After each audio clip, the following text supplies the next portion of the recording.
Pour ceux qui ne voient pas, même un peu, au-delà du monde de la manifestation, il peut sembler très difficile de contredire des lois établies et considérées comme essentielles. En affirmant que deux corps ne peuvent occuper le même espace au même moment, ou qu'un corps ne peut être à deux endroits différents au même instant, on assume une impossibilité qui paraît naturelle.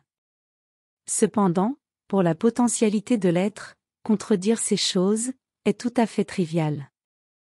Pour certains, il n'est pas surprenant que l'on admire les transmissions de sons et d'images à travers l'espace, ainsi que les déplacements mécaniques des corps sur Terre, dans l'eau et dans l'air, lorsque tout cela est déjà perçu et compris comme inhérent, naturel et facile à exécuter pour l'être. Mais, ceux qui connaissent déjà ces choses, perçoivent également comment la compétence et l'intelligence sont au service de tous et de quiconque s'en empare.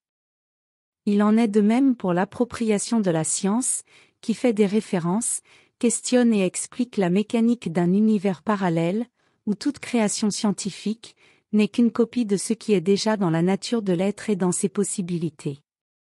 Il suffit que cet être mette simplement en pratique ses capacités naturelles, sans qu'il soit nécessaire d'y ajouter des substituts artificiels, quelle que soit l'ampleur scientifique de ces derniers.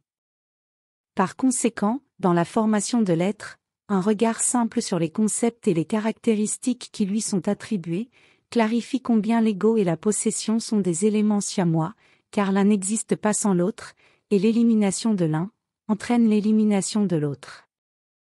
On perçoit comment la vanité et la cupidité imprègnent ces éléments, et comment la dénonciation de ces filtres force l'être à focaliser son regard uniquement sur les choses, dans le but de révéler l'imposition de difficultés, empêchant ainsi l'être de comprendre le monde, comme une extension de lui-même. La relation avec le fait d'être dans des mondes méconnaissables, crée le concept de l'ego, comme interface nécessaire aux connexions avec ces mondes.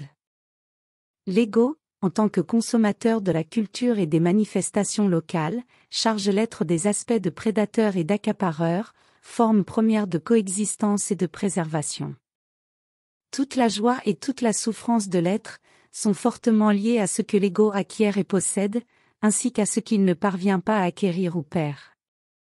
La mesure qui évalue et décrit l'équilibre de l'être, dans la profondeur avec laquelle il pénètre les choses du monde, repose sur ce principe.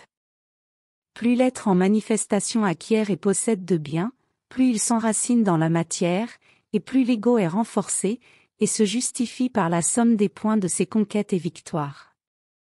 Une connexion simple avec la nature intérieure de l'être, renverse les arguments opposés à sa propre nature, et confronte le pouvoir artificiel, limité, et mal utilisé, au pouvoir naturel, illimité, et inhérent à l'être.